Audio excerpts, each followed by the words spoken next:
Hello everybody, Jimmy here again, and I'm here in Dallas, Texas at Vibrant Corals and Fish, a wholesale facility with thousands of corals, hundreds of fish, so much to see. Let's just get into it. Hey everybody, this is Caleb with Vibrant Corals and Fish in Dallas, Texas. Today we're going to look at what a coral wholesaler warehouse looks like. All right, Caleb, show us what you got. All right, let's take a look around here.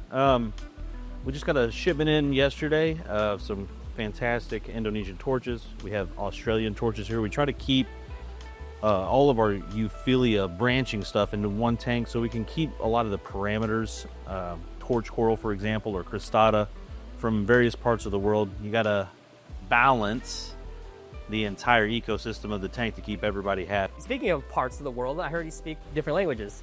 Yes. How many do you know? I know, well, I'm fluent in Mandarin Chinese. I only know enough to get slapped in Indonesia. Okay. I know enough to get a little more than slapped in Spanish, but I am fluent in Chinese. 大家好，欢迎到我的珊瑚场. Hello everyone, welcome to my coral warehouse. Okay.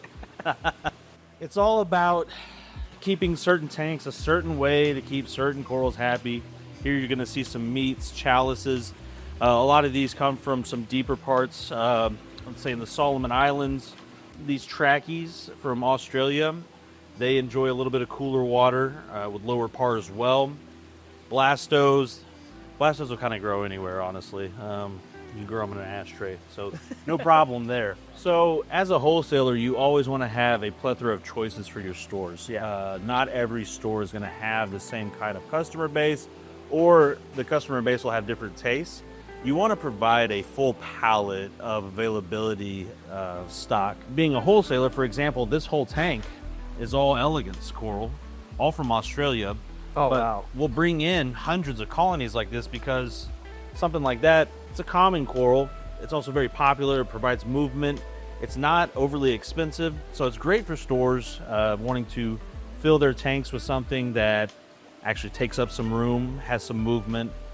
It's a great standard reef item. So things like that will bring in hundreds of them. And if you continue down here, you'll see the same thing with things like Australian acans.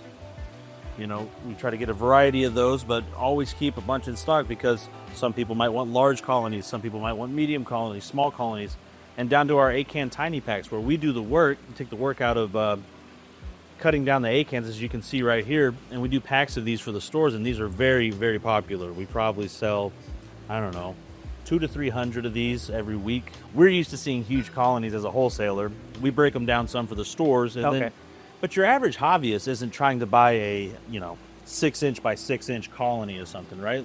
They want to get something small, have it in their tank, and then grow it out themselves so they can reap the benefits of practicing husbandry in the hobby. So we take a lot of the pain out of doing that for stores with stuff like this, and we have a whole system full of frags where we do the same type of thing.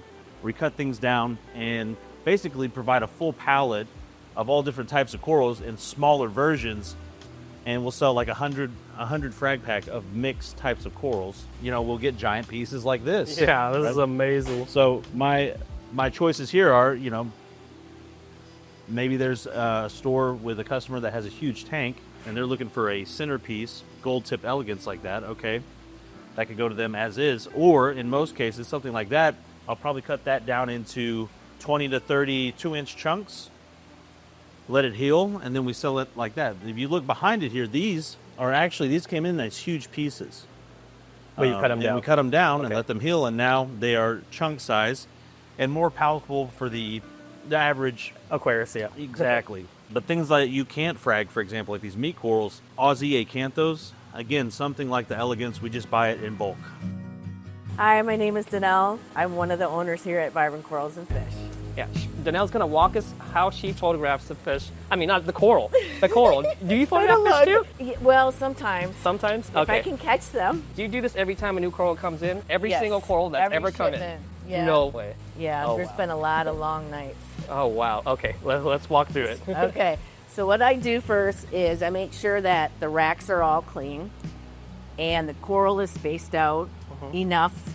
And then we all put a number on there to identify the coral so it can go up on the website and be purchased. Grab my little step stool. I have a certain sequence with the lighting Yep, we work with Mobius. Each tank has its own system name. Sometimes the lighting doesn't always work for all the same coral. So for example, when you have something more of a blue, you're gonna go more white with your lights. Orange, you're gonna go with the more blue. Move my lights, and then I just zoom in and hold it. And then there's my first picture.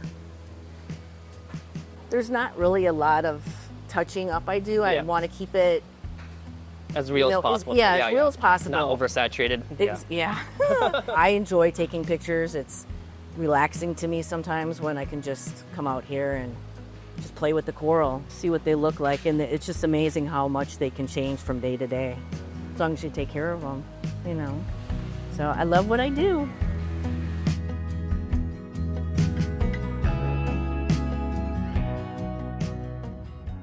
We've been getting into inverts. We have arrow crabs from the Caribbean.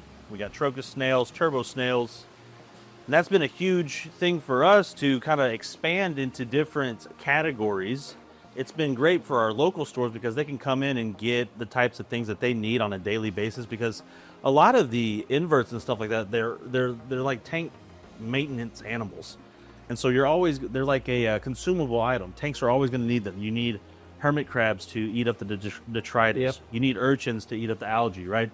You need Nacerius snails to clean inside of your sand and eat any of the food that is overfed. So all of these things are things that stores are going to need day in and day out in multiplicity. So once we started doing inverts, we found that it was actually super beneficial for us in capturing, more sales, but also the stores appreciate it a lot too. Right. Fish, on the other hand, we've recently gotten into in the last few months or so, and we're really kind of fine-tuning that. It's been very enjoyable because, it's a whole different animal that I get to gain knowledge about, learn about, see. We have Red Sea 8-line wrasses. We have Indonesian mandarin gobies, Australian harlequin tusks, Solomon Island Boperi wrasses. And that's just this one system.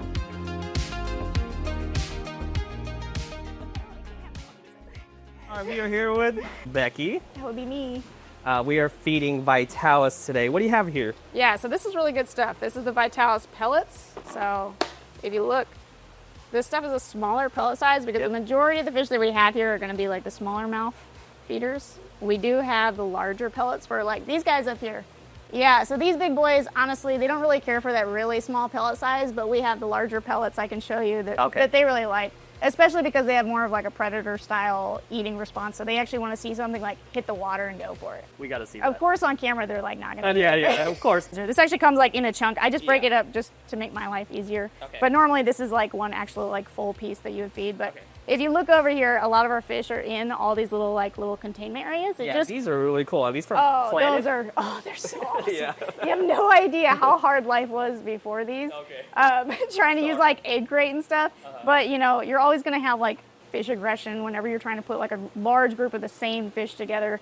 And this just helps keep everybody separate. If we have someone come down with something that needs to be treated or something like that, I don't have to waste antibiotics on like everybody. I can just selectively take care of like that one fish. It makes it awesome. It's wonderful. I absolutely love these. But yeah, I think to clarify, this is a Vitalis grazer. Yeah, I had to break it into these little chunks. So if you can make them into like almost like pellets. I don't want to change the actual ingredients because I gotta say I have worked with so many different foods over the course of my career. I worked with pellets, I worked with flake, I worked with frozen, and there's a lot of different products that I really genuinely like. But man, like the fish, and I'm not saying this because I get paid to say this. I'm just saying it because it's my experience. No, I got paid nothing to say this, but the fish just they pounce on it. Like they'll literally swim from the back of a tank all the way to the front to get to the grazer. And it's just, now keep in mind, this is primarily for the herbivores, stuff like tangs, angels, some of the butterflies really like it. We spoke with a guy that ships these, and he says he feeds Vitalis, so the continuity is that's amazing. How I found out about these. Best in the world, yes. We only use Vitalis, yes.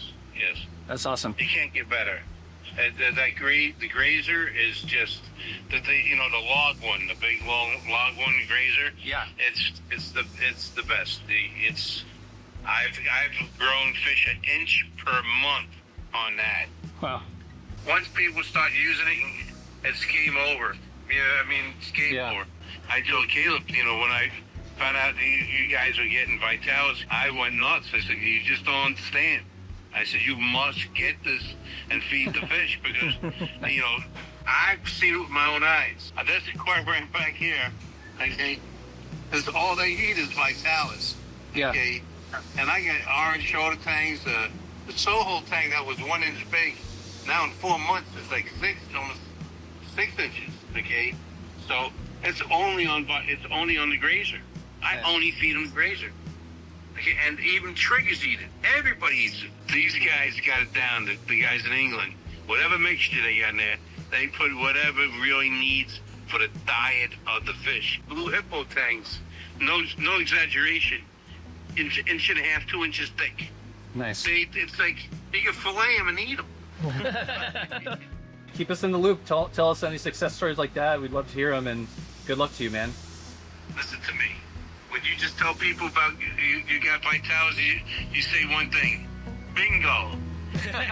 Bingo. That's the best part about this industry is that now I get access to all these people that have way more experience than I do, and it's awesome. But yeah, they're the ones that turned me on to this, and I gotta say, I absolutely love it. It's a drier style. Yeah. It almost like kind of crumbles apart, but the way that it is, it doesn't just like rot immediately. Like it could stay in there for a couple days, and honestly, it would be fine. Which, you know, the whole point of grazer isn't that they're just like eating all of it right away. You gotta keep in mind, in the wild, these fish literally, they're like cows essentially. They spend all day long grazing on the reef, and that's their natural behavior. That's what makes them happy in life. Then we put them in these tanks that don't have any algae, and they're just kind of bummed out. Oh, you know? yeah. So Grazers. this helps facilitate like that behavior that they get to experience what they would out in the wild, happy fish or healthy fish. Yep. So Grazer's got to graze. there are certain species that I have to train to eat food in captivity. These guys, I mean, they go right for this stuff, and I don't know if it's the smell, I don't know what it is, but boy, they really genuinely love it. Pause the production because there was a flight that was canceled. Now we got to make an earlier flight, so you're going to see us rapid pack an order, get it out the door, and up to Indianapolis stat. But this is one of the frustrations of having a wholesale place is that you can literally be right in the middle of doing something really important, like feeding the fish or something like that, and like an order comes in and like we got to go. So. All right, before a flight gets canceled, you're like, okay, we got to find the next flight, and the next flight. It's very high moisture, not in like a bad way where it doesn't stick together in like a gooey sense, but it's just definitely a higher quality than a lot of the stuff you get. I pay attention to who is eating what, so you'll see me add like a little bit in here, and then notice how, like, number one, it has good visibility, so I can see exactly what's on the bottom here, and it's not a food that breaks down and becomes like mush really quickly. It'll actually, if the fish aren't eating it, you're still gonna see like those pellets on the bottom, which for me is extremely helpful because I need to know who's eating, because I'm not gonna ship someone out if I don't think he's like of the best quality in eating. The last thing I need is customers being upset with me, so I send them good fish to keep my own butt out of jail. Fish jail. We do have some pigs around here for sure.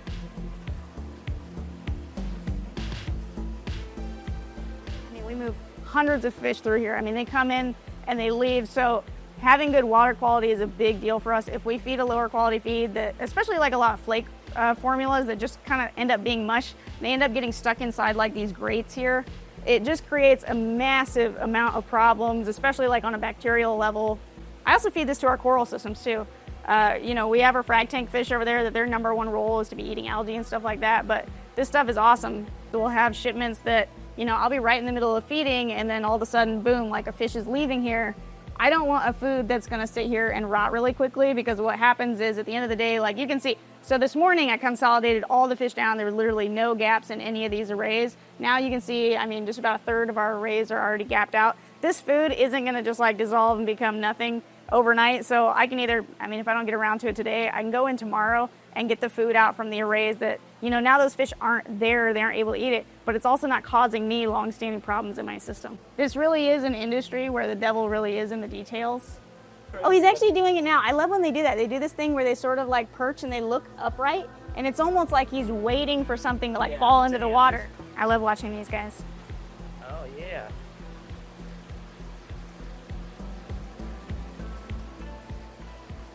Oh, yeah, it is fun to watch. I like when all their little heads like come up to the top of the water. They look like a bunch of little piranhas. So as far as water goes, we mix 180 gallons at a time. That's what one box of Fritz RPM brings to 1.026. So that's what we use for our coral. Part of our development for fish and stuff over back here, we're going to be installing several 750-gallon water towers. At which point we'll still be using Fritz, but more at a salinity level of 1.021. 1.021. Okay. 2.2? No. My fish person says 2.2, so we're doing 2.2. 2. Okay. We're on Instagram at vibrant_coral. That's where more of the fun stuff is. Now, if you are a retail customer and you are seeing things that you like, you can look at our website. You can, obviously watching this video, you see stuff that you want, contact your local store, pause this video, have them scan this, and that will take you to www.vibrantcoralsandfish.com. One of the keys to success is you surround yourself with people that are far smarter than you. And that's the only reason I'm even standing here.